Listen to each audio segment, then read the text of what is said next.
Good morning, good afternoon, good evening, wherever you are in the world. Thank you for joining me for this IEW edition of the Midweek Roundup. It's Wednesday, November 16th, 2022, and today we're going to be answering 3 questions we've heard from international educators this week. First up, what does the 2020 Open Doors report tell us? Second, how big will the post-pandemic bounce be? And third, are we meeting prospective students where they are?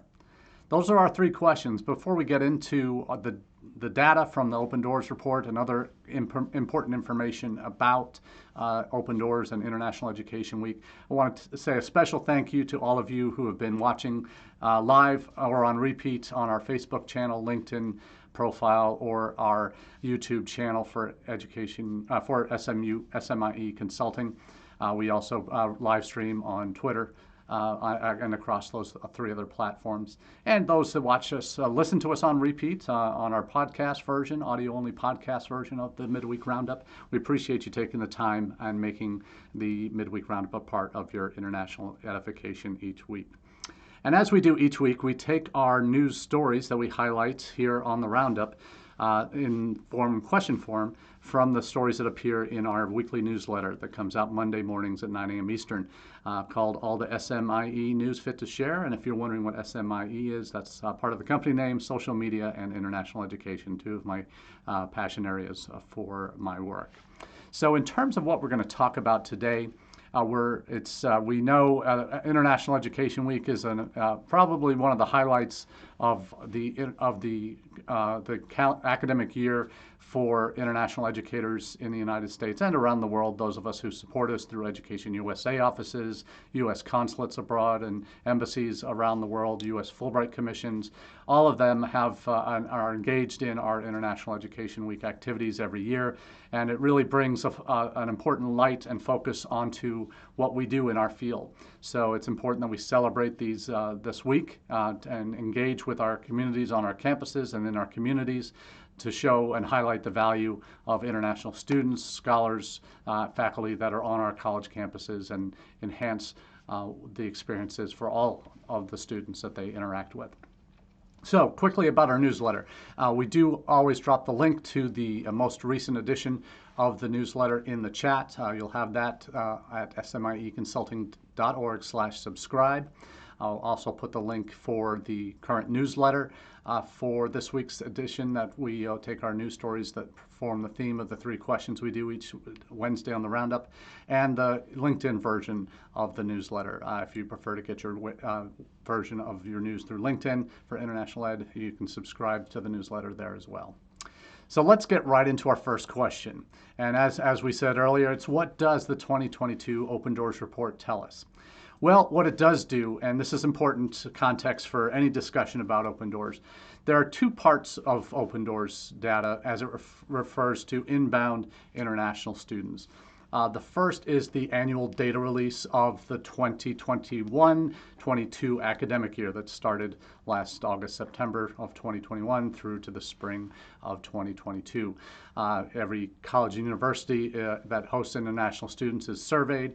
There's about almost 1,300 colleges that are completing the SEVIS Open Door or the Open Doors report, sending their institutional censuses data into IIE and the Open Doors team there to put together the data for what we just received yesterday, earlier this week during the Open Doors report release. So what that data is that we saw this week is the previous academic year's data. So it's the last fall's data, basically, the equivalent of the previous academic year when the academic year began, and the census was taken usually in the middle of the academic year.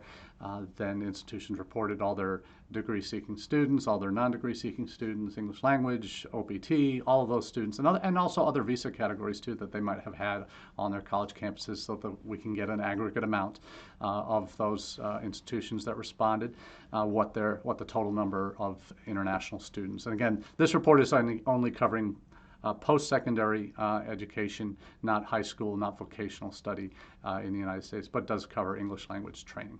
or non-degree status in terms of the I-20s issued for exchanges. Non-degree typically fall, and English language typically fall into that non-degree category.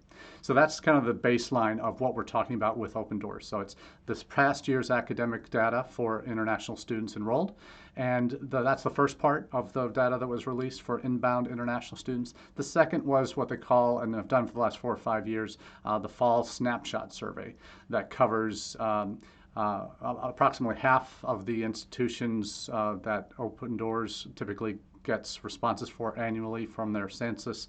About half of those institutions reported their current fall data to help give us in international education in the U.S. an idea of what was involved. So the links for the opendoorsdata.org/ and then open-doors-2022-annual-data.release, dropping that link in as well. That's where you can find all the data tables and infographics that you may want to reference if you're doing presentations about Open Doors and international student numbers. So great resources. The IIE team that works on this from the New York office headquarters really puts in months and months of work to crunch all this data to come up with what we have each year. There's also the inbound or the outbound U.S. study abroad numbers, which is even a year older data. So it's that's the heat of the pandemic data. So our focus for this is really going to be the inbound data that was reported for Open Doors in Monday's and Tuesday's release. So in terms of what we're seeing in the trends for the fall, we certainly saw the good news that international student numbers are up in 2020-2021.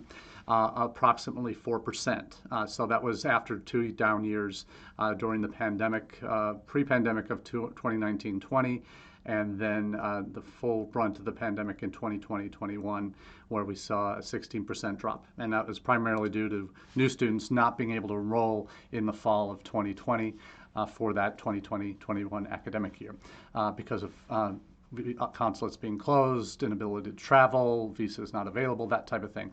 So those numbers were going to be a drop last year, and not surprising that we saw a rebound this year of 4%. When I say 4% for up in this year, that's not this academic year again, that's the previous academic year. So the past academic year, 21-22, there was a 4% increase in international students enrolled in U.S. college campuses. Now, so the data is moving in the right direction. The other half of that for the fall snapshot survey that I mentioned, that did show even greater increases for the fall 2022 numbers. We saw numbers that were incredibly positive, almost across the board. Before moving on to the snapshot, we should mention that of the top sending countries to the United States. In the top 25, all but about 6 had increases of students coming to the United States in the past academic year. I think overall, 54% of all countries reported that were reported enrolling students in the United States last year. 54% saw increases in their numbers coming to the United States. The couple of outliers in the top 25 that might surprise you. China continues to drop. There was another 8.6% drop. We also see decreases from Vietnam, surprisingly, minus 4.2% in the last academic year. And then also Saudi Arabia continued to drop off to minus 17%. Those numbers may be turning around for both Vietnam and Saudi Arabia, but those two were the biggest drops. We saw huge increases from the UK, from France, from Germany, likely due to the resumption of study abroad in the past academic year, where students from those countries, universities, were able to come for exchange and year-long studies, in addition to the degree seekers that did make it in. So outside of those 3, China, Vietnam, and Saudi Arabia, the other 2 drops in the top 25 were Iran and Hong Kong. Hong Kong facing similar challenges to China, mainland China. So those are the numbers from the fall 2021 to 22 academic year in terms of the increases in numbers coming to the United States. What I always look at is the snapshot survey to give a better clue to what's really happening on the ground this fall. There are a couple of ways that we get to that information every year, and the snapshot survey certainly paints the biggest picture. And there were key findings from that report showed that the increase is continuing again that we saw last year with the 4% growth that was reported in the 2022 Open Doors numbers. You see international student growth is happening across all academic levels, including OPT, and strong growth in graduate enrollment. And that is going to be driven largely by India in this past year. So there was a increase in number of students starting OPT or on OPT to up 6%. The new enrollments of international students are up quite significantly. And this is the eye-popping number that I certainly will be shouting from the rooftops for the next few months, is that a continued improvement of following an 80% rebound in new enrollments from the past academic year. So 7% increase in a number of new international students enrolling for the first time at a U.S. institution. That's following on the 80% increase this past year in new international enrollments in the fall of 2021. So we are seeing really good numbers moving up. And that is something that will be continuing to buoy our growth as a destination, the #1 destination for international students around the world. This data is important to keep in mind what it includes and what it doesn't include. As I mentioned, this does not include vocational students. It does not include high school students, primary school students.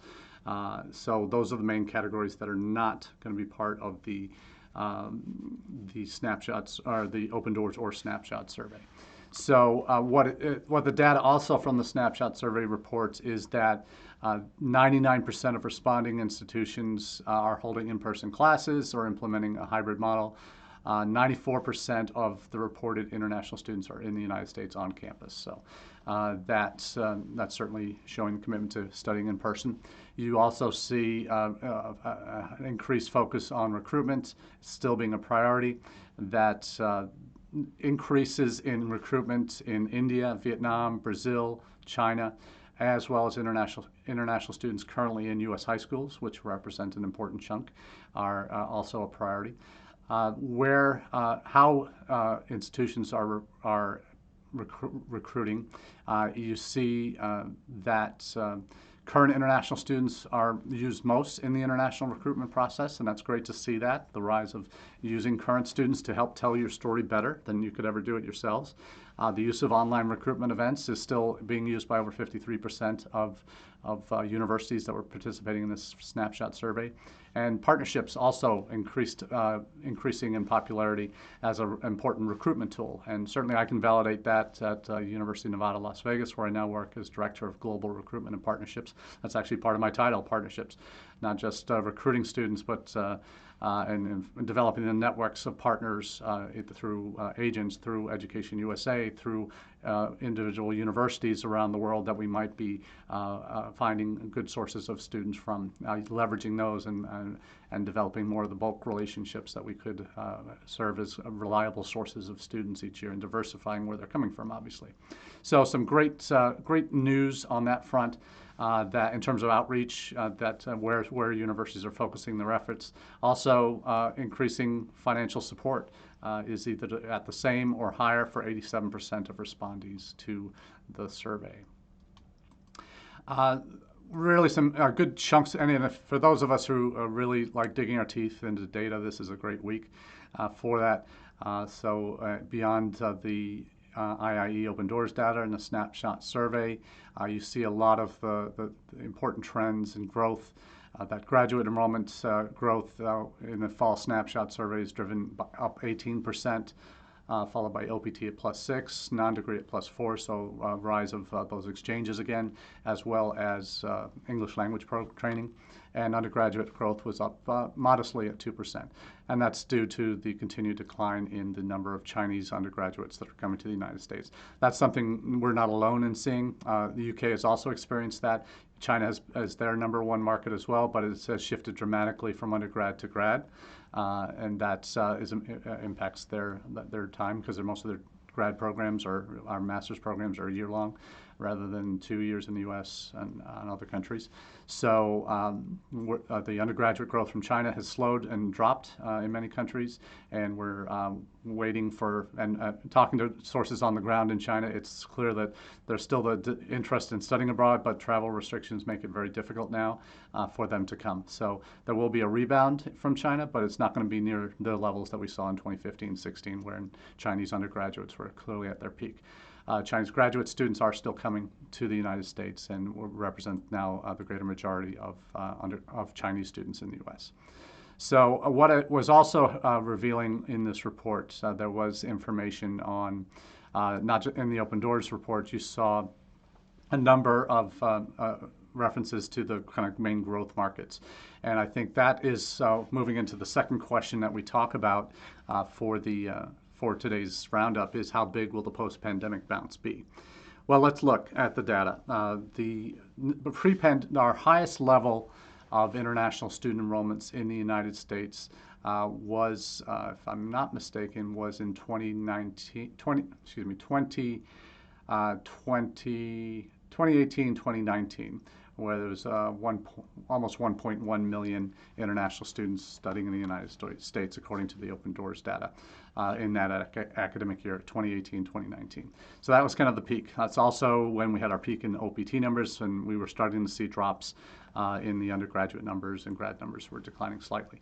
So there was that period that was a real kind of a bellwether in terms of what that we had kind of peaked out, and then we had the pandemic a year later. This is also when we were seeing in 2018-19, in the middle of the Trump presidency, that where the impact of the Muslim travel bans and the more restrictive immigration policies were starting to be felt in terms of new student arrivals. But overall, that was our peak, 2018-2019. Pre-pandemic. So the pandemic hit, end of the Trump presidency, so we had that down period for 2 years. And surprisingly, it was only 2 years. 1 year, 2019-20, where we weren't really feeling the full effect of the pandemic yet. We had a 1.8% drop, or 1.9% drop, then followed in 2020-21 with a 16% drop. So we've rebounded this year to 4% growth, looking like the snapshot survey this year says 9% growth. With an 80% growth in new international student starts this year. So we see this past year. So we're really seeing a ramping back up. What's also, when I talk about the post-pandemic bounce, one thing that we can do that Open Doors doesn't give us full-on data on is how the current state of affairs is for international students in the United States. For those that are familiar, DHS produces what they call SEVIS by the numbers. It used to be quarterly, then it was once a year, then it's now back to twice a year. So we at least have comparable time periods in the fall for the last 4 years, 2022, 21, 20, and 19. We have comparable fall periods where we can look at how the numbers have changed. So this would have been right in that peak period in 2019, when there was 1 million. According to the SEVIS by the numbers report, there was over 1.1 million international students in the United States. And again, that's an all-inclusive number. That includes the vocational students, that includes students in high school, that includes secondary, primary school as well, so a few that are in that. But it is a comprehensive number. So it's not apples to apples with Open Doors entirely, but it does capture all of the Fs. And all of the Fs include F students that may be at universities that didn't respond to the Open Doors report. So probably because they don't have the numbers or don't have bandwidth to compile that annually. So the SEVIS by the numbers is the best numbers snapshot of overall international student presence in the United States based on SEVIS data only. So it doesn't include the H's and the L's, which are a minor piece of the puzzle that Open Doors does capture. So there are some clear differences. But just to give you a sense of what we were talking about with the SEVIS data, we are looking at the fall 21 overall numbers from SEVIS by the numbers, and that report still has China and India as the top two destinations. What I will share that is important to keep in mind here is that when we look at fall 22, we're looking at compared to Open Doors. This is where I think you'll get the best idea of where the bounce, how big the bounce is going to continue to be, and what the overall numbers look like. If you look at the Open Doors data, they had a graph that had, say for example, for India and China, there was a graph that suggested that there were 299,000 Chinese students in the U.S. in this past academic year, 21-22. That there was 290,000 Chinese students and 199,000 Indian students in the U.S., according to SEVIS by the numbers data. The greater majority of those, probably 95%, 96, 97% of those Indian and Chinese students were at the post-secondary level or English language level. So the SEVIS data shows overall for fall 21, which is equivalent time period for what the Open Doors numbers reported, at 964,401. That was the total number of F students enrolled, according to SEVIS by the numbers, FM and J actually, 96,401. So the Open Doors number for this that were just released this week showed that there was 900 and oh, here we go. We're going to the glasses. It's getting to a lot of data read this week, 948,000. So you can see by that number, the 948 versus 964. That's about the difference. That's the difference from fall 2021 numbers that Open Doors reflects, and that SEVIS by the numbers reflects for fall 2021.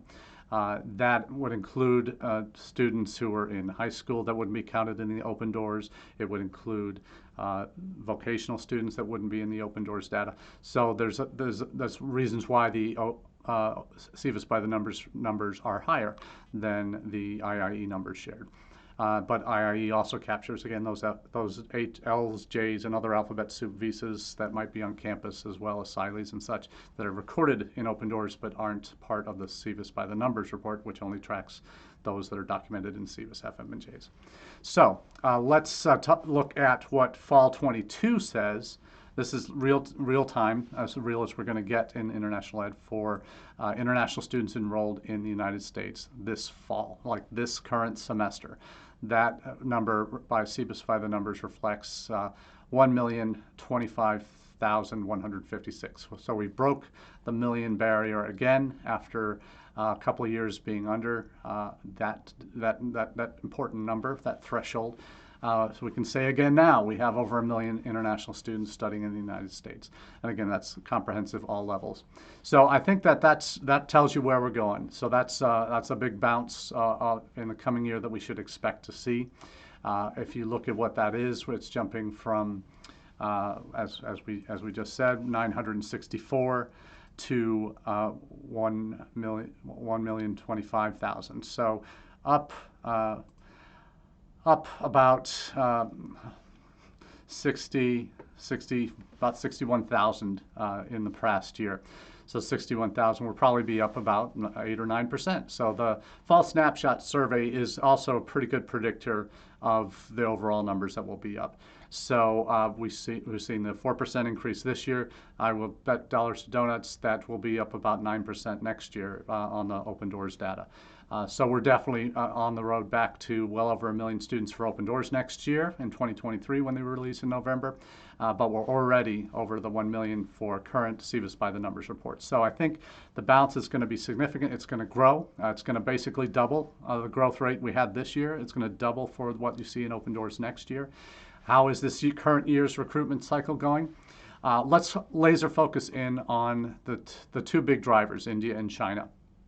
Now, when we talk about India and China, the numbers from Open Doors are also reflective of the kind of battle at number 1 and number 2. They're the only two countries that are even close to or are in 6 digits for their total enrollments. IIE has them, as I said earlier, 290,000 Chinese students, 199,000 Indian students, roughly in the 2021 to 22 academic year.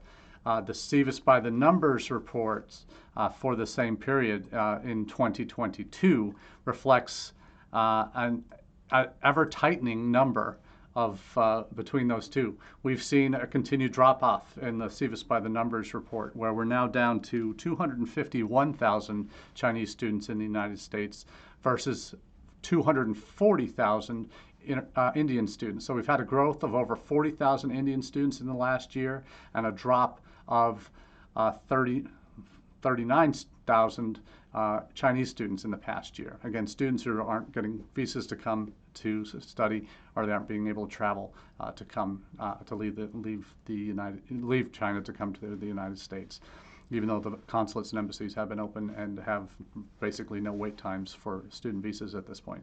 So, which is certainly not the case of what's happening in India. India is booming again. India will, I guarantee you, by spring numbers, if they do a spring report, India will have overtaken China.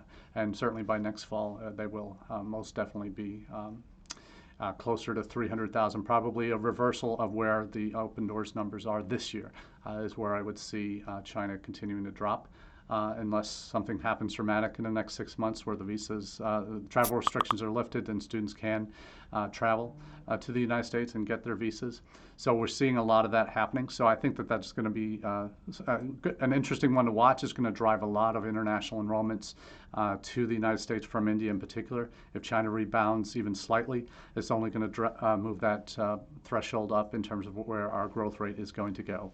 So we will double our growth rate from this year to next year in terms of Open Doors data, and I can certainly see driven again by India and perhaps China if they rebound, but if not, there are maybe other markets that will jump up and become more important. I see a resurgence in Saudi Arabia coming with some of their newer scholarships that are more focused. I see Vietnam probably rebounding this year. I see Korea. They've rebounded and had an increase in international students in the U.S. this past year for the first time in about 15, 20 years. So after many, many years of drops, percentage drops. So they are in third place. Canada may rise as a destination as more of their students, and perhaps those that have come for bachelor's programs or vocational programs decide, no, I want to go to the U.S. now. I don't want to live in Canada. So that might be another trend we see. So we'll talk about those in the future episodes, I'm sure, as the data comes thick and fast in these recent days. But let's move on to the last question, and that is, are we meeting prospective students where they are? And this is a topic that is very near and dear to my heart. Had the opportunity last week at the Education USA Regional Forum in Costa Rica for all of the Western Hemisphere. So advisors from 20 plus countries, from Canada to Chile and everywhere in between. There were over 120 advisors at this conference. Great to have that level of advisor participation, and that was allowed because of the universities that attended. We had nearly 100 universities and college representatives and higher ed community members attend this 3-day conference in Costa Rica. So that was an important event, and I had the opportunity to present on a topic about enhancing your digital presence with students in the Western Hemisphere and how to improve what you do socially and on the web. So had the opportunity, as many of you know, I used to work with Education USA for 6 years. I did dozens of these workshops and conference sessions, training advisors on how to use social media over the years and maximize their digital footprint to connect with their future student audiences. And help them better connect with U.S. higher ed. But one of the things that really had always been a part of my my training with them was on making sure that you have a presence where your audience spends their time. And that's one of the clear principles that we set up for EdUSA back in the day for social media. And that, among other things, has really become a driver for how advisors, particularly during the pandemic, we've seen that, but they've really honed their skills to the point where they're experts now, are true experts in this field. And I had the honor to present with Mabel Martinez in Guadalajara, Education USA there, and Miguel Huerta with Education USA Chile. He's a country coordinator for advisors there.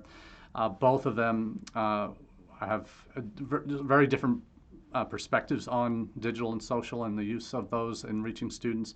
Miguel is a university professor of communications, so he studies social media for his research, for his work as profession. But he's also a country coordinator for EdUSA, so he leverages that and really has a more scientific, data-driven approach to social media. Whereas Mabel, she's a younger advisor, but has such passion for what she's doing that she had content that could have run for a full half-day workshop. That we weren't able to get to all of it, but she has some amazing ideas and has put them into practice, and it's shown results and shown how they, when you hone your message completely, you target your message to your specific audiences, you can really elevate your game and meeting prospective students where they are. So I frankly was honored and moved at the end of the presentation. Having had my history with EdUSA and so helping them develop social media skills back in the day, and now seeing so many of the advisors really becoming experts in the field of how to better connect with students in their countries. We shared survey results from the advisors, and many of them shared their wisdom on which platforms need to be used and how they can leverage those platforms to reach students. And they were providing some fantastic content. And I'll share the link to that presentation in the chat as well. But check it out on my LinkedIn profile as well, because you'll see it there. But it's a real opportunity for me to say thank you to Education USA for having that conference, for inviting me to present, and allowing me to experience what the advisors have really done over the years, and through the training that the REACs provide, and the IIE folks in DC that run the workshops, and level 1 and level 2 training institutes. There's just been so much growth in the network over the years, and I can say confidently that U.S. higher ed reps can count on EdUSA for helping them get their message out and being knowledgeable about how to do that effectively in their different countries. So that's always the question. That's the rhetorical questions. Are we meeting prospective students where they are? Hopefully your enrollment results will reflect that in terms of their engagement with you. But if not, it should be. You should be meeting students where they are. That's the rhetorical piece. So until next time, we want to say thank you for being a part of the conversation on the Midweek Roundup. We're going to be taking a trip out to the home campus in the next day. Today and tomorrow and Friday, and having some important conversations during International Education Week, talking to current international students and faculty from overseas, getting their feedback on what's working and what's not, and where we can improve, and where we can use them in recruiting our future classes. So hopefully you're able to do that too. So until next week, we wish you the very best. Cheers.